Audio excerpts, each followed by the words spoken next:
Good day and welcome to Predators Proclivity, where we look at data from the season for the NHL Nashville Predators and make comments upon it. I am your host, Preston Proctor. It is Saturday. Yes, the ever-elusive Saturday podcast. Normally I do the Saturday podcast on Friday. I had family in town, couldn't swing it. I was swinging it. I was out playing golf. Hadn't played golf in about a month. Did not play well. There's enough said about that. Because this isn't Preston's Golf Game podcast. Because that doesn't even roll off the tongue very well. Predators Proclivity. I'm happy. I got the intro right today. So, what do we know? The Preds won. Good win. 2-1 the other night. Power play goal in the third. There were a number of penalties throughout the game. The Preds withstood all of that pressure. And, oddly enough, the guy who committed so many penalties last year didn't commit a penalty. I was kind of surprised. I'm sure he'll probably make up for it later. But, didn't do it the other night. So let's get into it. One of the big things they were talking about the other night was Brady Martin. If you guys heard my training camp update, I didn't really see much notable from him. I'm just watching, looking back and forth, watching what's going on. If somebody did something, he could have done something that was really interesting or remarkable, and I was looking somewhere else. At one point, I tried to watch him and see, but I wasn't really seeing anything that looked anything more than some guy skating around the ice like most of the players. I mean, doing reasonable things, but wasn't faster than anybody else. Didn't seem to handle the puck better than anybody else. Didn't have a shot better than anybody else. It was just nothing seemed very exemplar about him, as I noted other people, good and bad. I mean, I guess that's he could have been slower than everybody else, or not been able to skate. It's kind of looked like me out on the woods, but that wasn't the case. So. So I haven't noticed anything. They couldn't help talking about him the whole time. They mentioned 9 games, and what the deal is that if you're on an entry level contract and you play, 10 games, right? If you play fewer than 10 games this season, so if Brady Martin plays fewer than 10 games this season, then they can push back the start date on his contract, which seems a little, I don't know.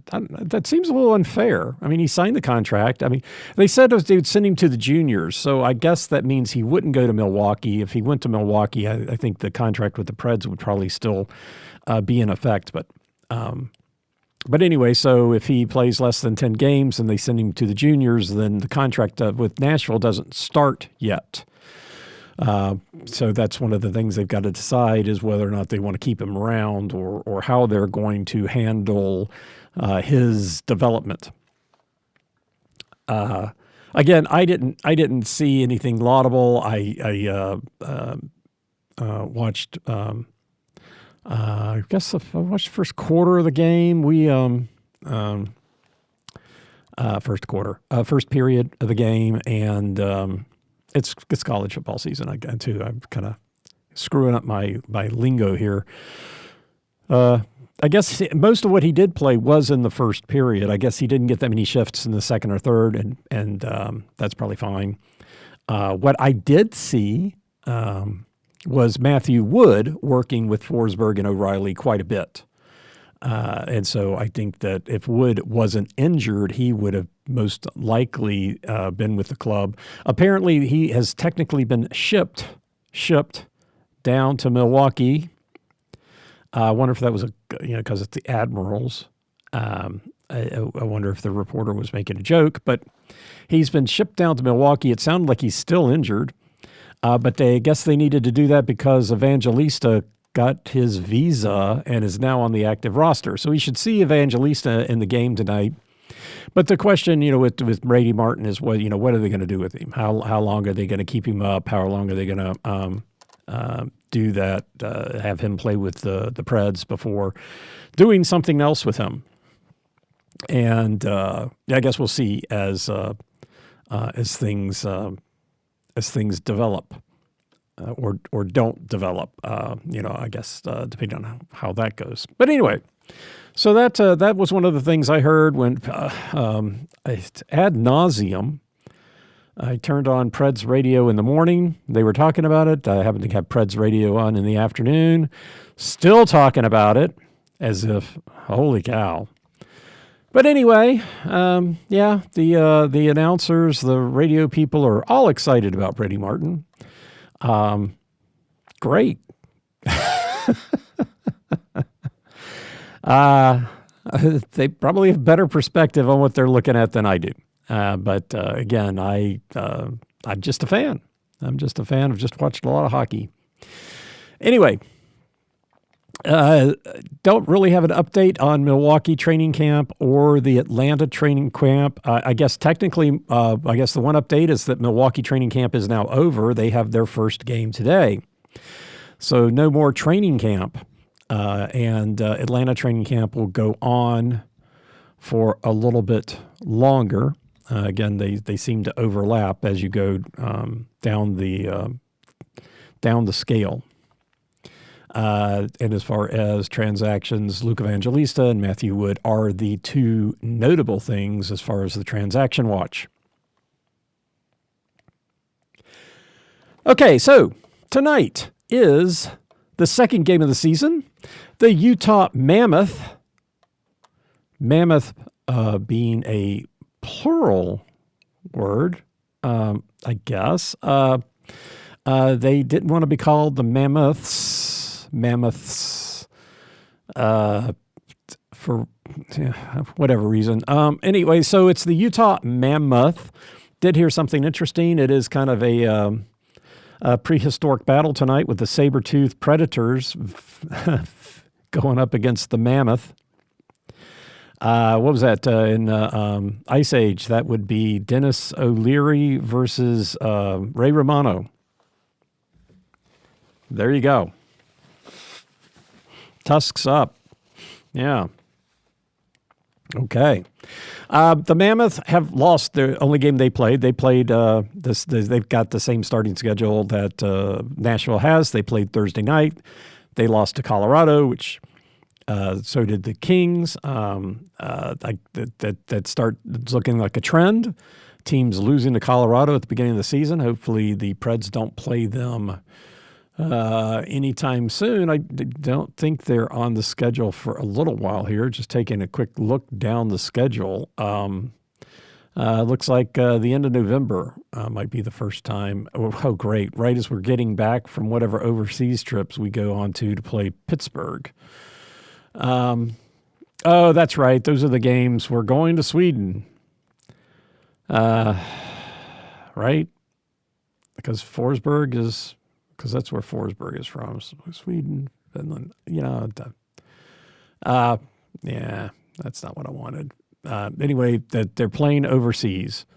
And the Preds are considered to be the home team in both of those games, which skews the home versus away stats. The Preds technically have 42 home games this year and 40 away games, but the two of the home games are overseas. So that's November 14th and 16th, and then they come back and they play Colorado. So that's far enough in the future that if Colorado is on some sort of big winning streak here at the beginning, that may have tampered out by then. But yeah, so Utah lost to them the other night.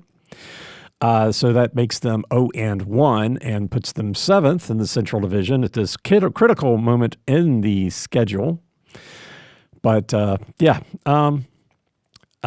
this game tonight is the first of 4. Last year we played Utah 3 times. This year we play them 4.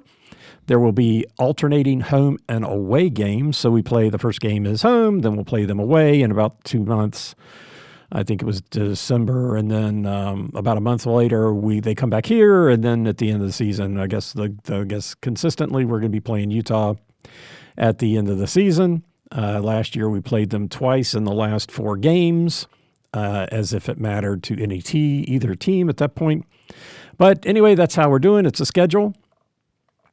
This is the second game of the year for both teams. Last year, Nashville was 2-1 against Utah, winning the first 2, the home and away, and then losing the third, which was the next to last game of the year. Utah was 6th in the Central Division last year, the last team eliminated from playoff contention in that division. They were 7 points behind second place or second wild card St. Louis. Calgary and Vancouver did have more points from them, but there were 5 teams taken from the Central Division, and so Utah being 6th was the first team not taken. But there was no more room at the end because the Central got both wild cards, and there's only 2. If there was a third, Calgary would have gotten it. So anyway, but 5 out of 8 teams from the Central Division made the playoffs last year. Oh, excuse me. Oh, man. Okay. So then, some reason I noted it on the game with Columbus, but their roster has 14 forwards, 8 defensemen, and 2 goaltenders. They do have 8 players injured. Actually, it's 7 now.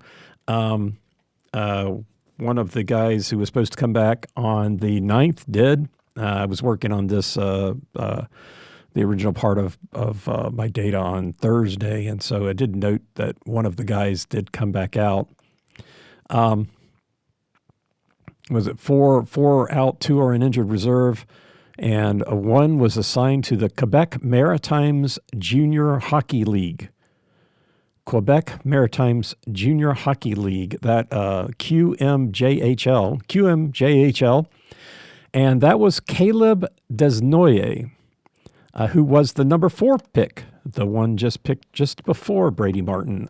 So he was picked number 4, and he's injured, and he's been assigned to the Junior Hockey League. So I guess his contract will slide too. As far as what they did in the draft, they got 1 pick in each of the rounds, and none of those are on their current roster. They did make a trade during the draft with Buffalo for J.J. Peterka, who is on the roster, and they traded a forward and defenseman for him. So that's about it for them. Comparing things to last year, Nick. Oh, my goodness. Yes, that's his name. Nick, oh, my goodness. BJUG Stad. Bajugas. I'm not even going to get close. I apologize. He's with St. Louis now. Josh Doan is now with Buffalo, as is defenseman Michael Kesselring, and another defenseman, Robert Bortuzzo, unrestricted free agent, apparently not signed by anybody. And then they had a goaltender, Matthew Villalta, who was in one of the games versus the Preds last year. He is back with the Tucson Roadrunners. So those are the players that aren't with the team that were with the team at the last game of the year last year.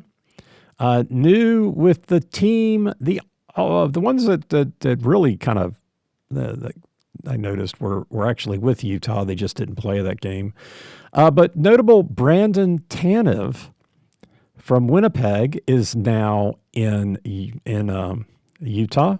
He started the season with the Seattle Kraken and then went to the Jets for the playoffs, and now he is with Utah.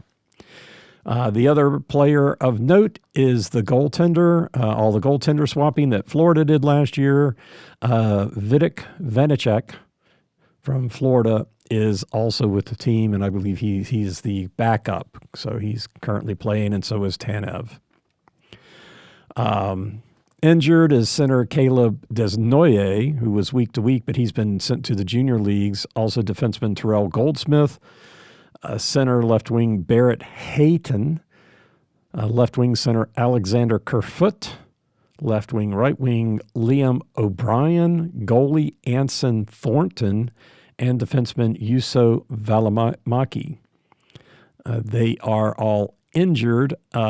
It's a couple of them, center Barrett Hayton and Liam O'Brien, are expected back today, so they may be in the lineup, but the other 5 aren't expected to. And Caleb Desnoyers was week to week, as was the Juuso Valimaki, so as opposed to day for the rest of them. All right, so that's your that's your player update for Utah. I can't believe how many people they got injured. That's a lot. 8 people were injured going into the first game of the year. All right, for your Preds, the Preds are second in the Central, tied in second with 2 other teams at 2 points. Minnesota is listed above and Dallas is listed below, and it's the second game of the year. Notable personnel changes. Matthew Wood is day-to-day and has been shipped down to Milwaukee. And defenseman Nicholas Hague is still week to week, expected back on the 23rd. Normally, later in the season, this is where I get into all the stats. The Preds are 1-0 at home. They got the first goal. Didn't they get the first goal the other night? I haven't updated my spreadsheets yet. I figured I needed to get this podcast out first. But yes, they got the first goal. They got the first goal at home the other night, and then they got a power play goal in the third period. So lots of good stuff with the game last night. Good start to the season, and we should have plenty of things to talk about in the future. But the winning by period, I guess technically, so the Preds tied the first period, tied the second period, won the third period, and won the game. So, historically, if you win 2 periods, you win the game, but there was only 1 period won by either team the other night. So we'll see how tonight's game goes. But, so far so good. Preds won, got the first goal. Awesome sauce. Winning goal scored in the third period. Last year at home, the winning goal was scored 29% of the time in the third period. When the Preds won, 30% of the time the goal was scored in the third period. But when opponents won, they scored primarily in the second period. Got that here in Nashville. 38% of the time, the winning goal, if the opponents won, was in the second period. So the fact that the opponents scored in the first period, this last game, well, it wouldn't have been the winning goal anyway because it tied the game. So never mind. Here you go. What a goal scoring. Obviously the Preds are scoring twice as many goals as the other team. That's a trend I don't anticipate lasting for too much longer. Tonight, I think it'll at least stick around for at least one more night, but we'll see. Goals for, goals against. Okay, yeah, so this is last year. Last year, goals for and scoring goals, Utah was 21st in the league in scoring, and goals against, they were 16th. So they're pretty good. In the first period, they were 30th in goals against, so they were very stingy in the first period. And a low 58 goals scored against them in the first period last year versus the Preds having 69 goals scored against them. In every period last year, they had less goals scored against them than the Preds. And, not necessarily surprising, they scored more goals than the Preds in every period, just slightly more in the first. The Preds were 31st in scoring or 25th in scoring in the first period, 31st overall as far as scoring goes. So there's not too many teams that didn't outscore the Preds in every period. But that was last year. So, the trends from last year did not hold up in the game the other night, so there's no reason to expect this to happen. Last year, Utah was 10th in the league in power play. They had a whopping 24% on power play. On the power play, they scored 57 goals on 236 opportunities. So that's 7 more than the Preds on 8 more opportunities. So their power play was good last year, and I think probably it's going to be good this year. Fortunately, last year, the Preds were one of the better teams in the penalty kill, 7th at the end of the season, 81%, 45 goals scored on them in 243 opportunities.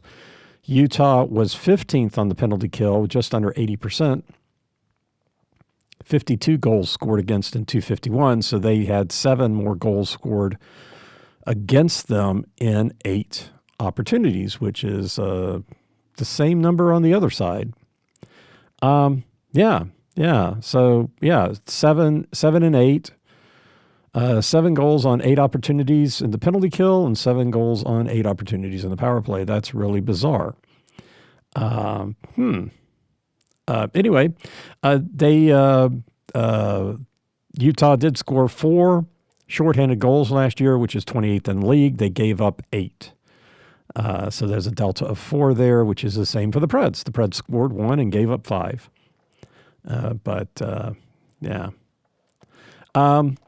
Utah was 6th last season in power play opportunities and 3rd in penalty kill opportunities. So as opposed to the Blue Jackets the other night, where last year there weren't as many penalties called in their games, it looks like Utah's swinging in the other direction.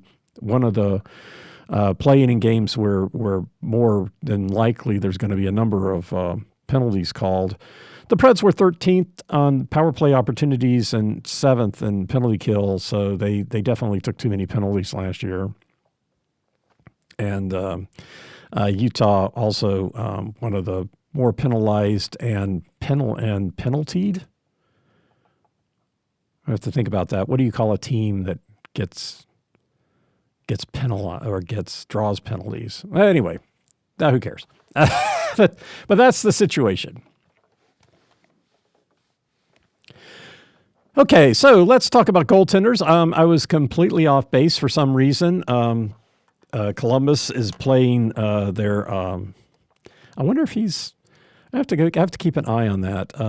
But they started the season with the goaltender that made about a lot less. $5 million for one guy and $800,000, I think, for the other. And the $800,000 goaltender got to start from the first game of the year. Surprising. This against Utah, Karel Vejmelka is expected to get to start. He is 0-1 this year. He was 26, 22, and 8 last year. Their backup, Vitek Vanacek, was with Florida. Well, he was with San Jose and then Florida. Last year he was 5-14-4. He was 3-10-3 with San Jose and 2-4-1 with Florida. But hey, he's got his name on the Stanley Cup, so who cares? Anyway, so he will not be starting tonight. Vejmelka will be in goal.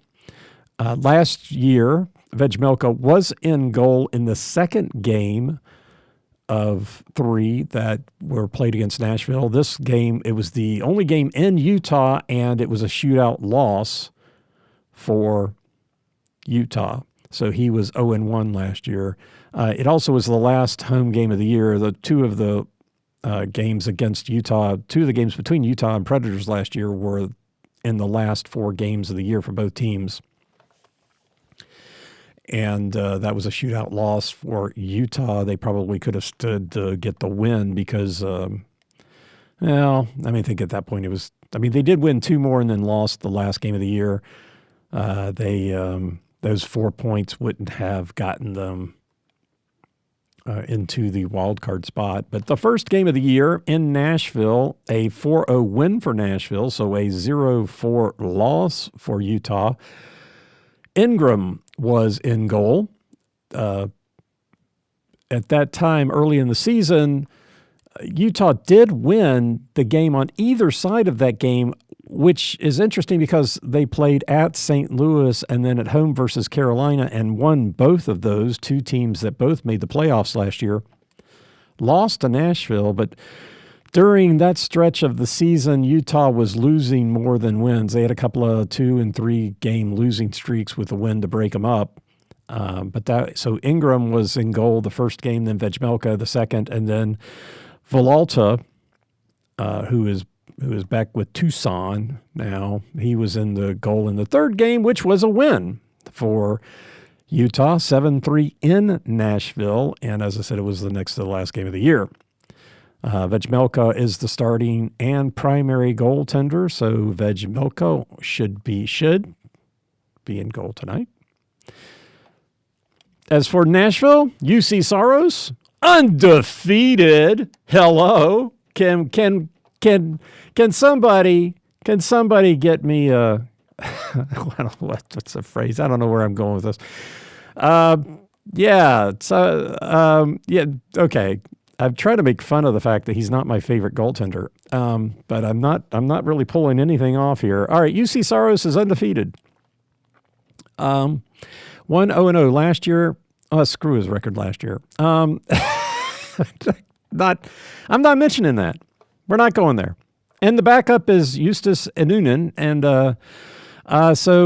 Saros is going to be in goal tonight. That's all there is to it. Saros was in goal for all 3 games versus Utah last year, so he's 2-1. The 4-0 shutout, the shutout in Nashville, and the shootout win in Utah. And then let's just pretend that third game never happened. But anyway, so Saros was in goal against all 3 games last year against Utah, and he will be in goal tonight.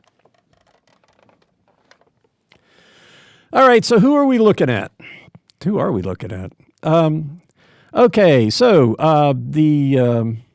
conveniently, number 9 is first in the hearts of Utah fans, just like Philip Forsberg. Number 9 is first in the hearts of Nashville fans because Keller, number 9, Keller is first in goals, first in assists, first in points, first in shooting. And he's got the third, and last year he had the third worst plus minus, which is exactly where Philip Forsberg was. Philip Forsberg first in goals, first in assists, first in points, third worst in plus minus, and first in shooting.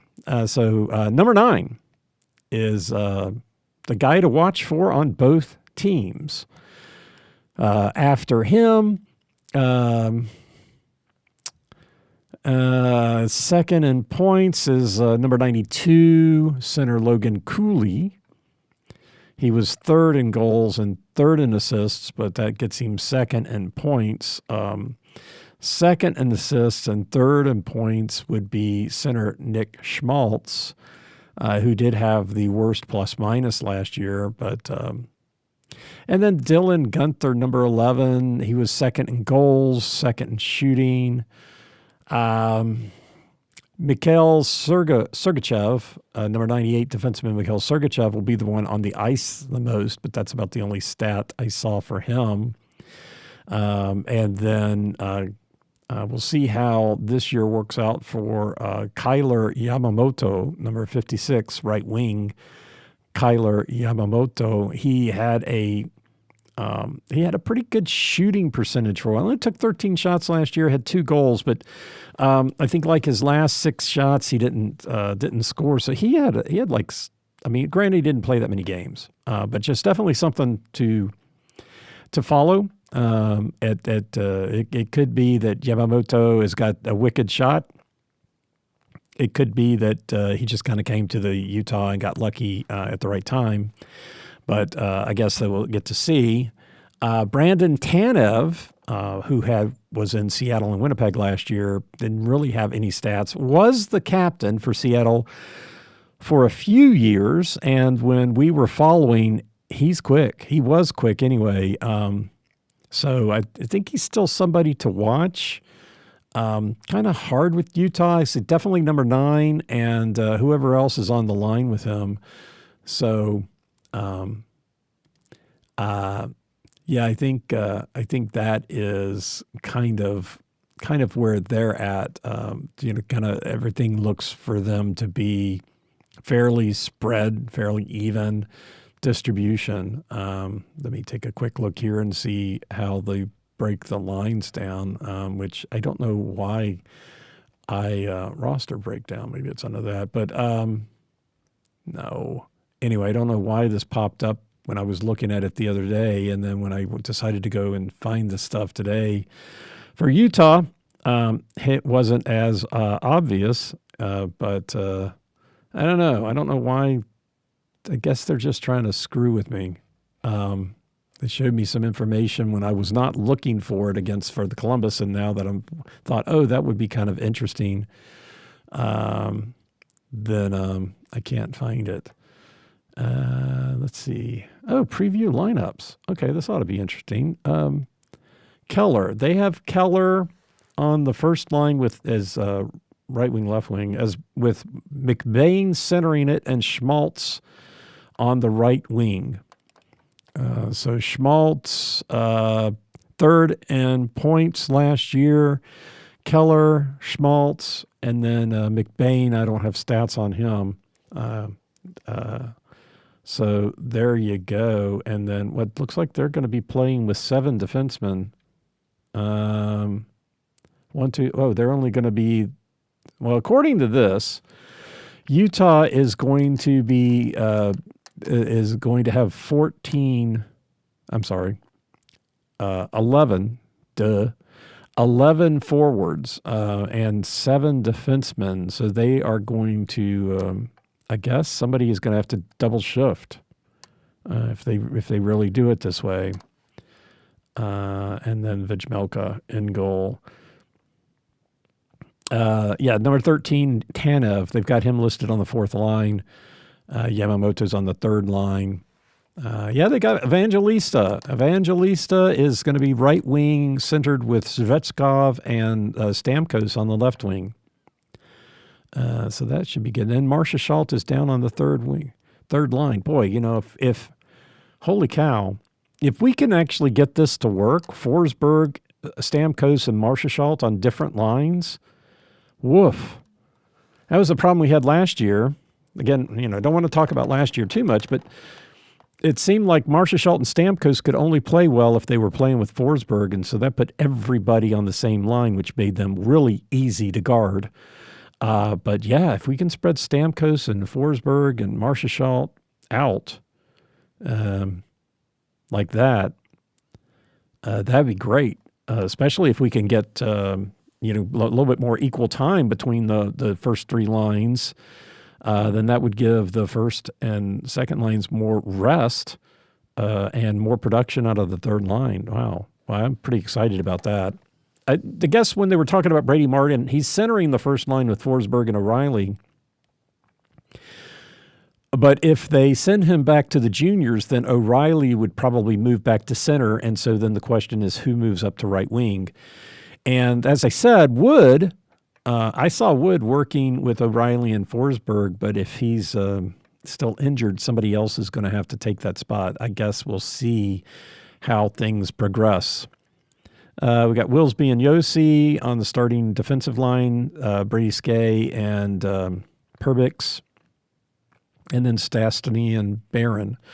So, Yeah, still waiting on Haig to come back, and then that would probably take Willsby, and Willsby probably would move down with Barron, and that would be Stastny would be the odd man out there because I think Skay and Perbix were skating a lot together. I don't think that is a defensive team that they're going to break up. Willsby has earned a spot on the team, and again, Barron and Willsby in the third defensive pairing. You got to like that because it's nice if if you can get time, if you can get your third and fourth forward lines time on the ice and you're comfortable having them on the ice, then that definitely takes some of the pressure off. Your first two lines, they can be a lot fresher later in the game. And the same for the defensive pairings. If we can run 3 defensive pairings all game long, then you're definitely better off. So I'm excited about that. Willsby definitely played very aggressive in training camp, and the first day, he was hitting the boards hard. Sometimes they're big hits, and then sometimes they just hit the boards really hard. And he was. Obviously it's training camp. He wasn't really trying to smash somebody, but he did hit the boards hard, and he did catch the guy too. So, he definitely, nobody else I saw doing that but Willsby. So he was obviously trying to make people notice him and playing hard, and it paid off. There he is. So as far all that, so there you go. For Nashville, it's somebody, if they either have a 9 in their number or they're divisible by 9. So Forsberg, Stamkos, Marchessault, O'Reilly, and Yossi. O'Reilly, the center, the forward that you'll see on the ice the most. For Utah, that would be Keller. So he's 6th in time on ice last year for Utah, but he was the first forward in 1907. Ryan O'Reilly is just under 19 minutes. He's 4th on the team in time on ice. Yossi was 1st, and Brady Skay is 2nd. So that's Yossi obviously got hurt last year, but his Yossi's 25:01 time on ice was one of the highest. Mikhail Sergachev 25:07. So last season, those two guys were in the top 10 on time on ice. So you'll see them a lot. But that's, Forsberg, Stamkos, Marchessault. Now, if I remember correctly, O'Reilly got the second goal. Forsberg and Yossi got the assists, so they have points. Forsberg couldn't go a game without a point. Bunting got the first goal with Haula getting the assist, and then O'Reilly got the power play goal with Forsberg and Yossi. So that's, So anyway, that's the people to watch for Nashville and for Utah. Not, that's kind of a filler word. But for momentum, it's a new season. Everything is coming together. It is really unfortunate to see that Utah has so many injuries. They did lose to Colorado Thursday night.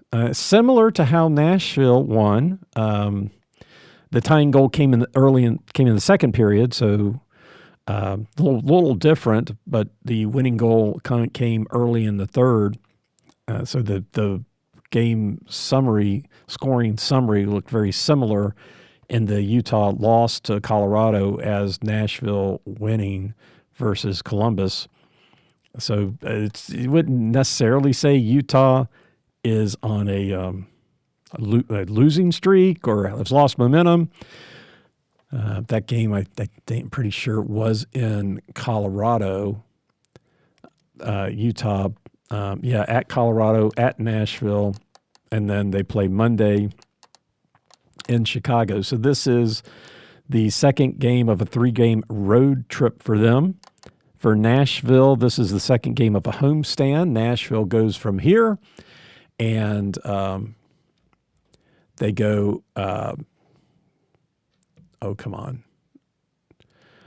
From here, Nashville goes on the road for 6 games. I have to get back into my routine of how to talk about these games. But yeah, so 4 games.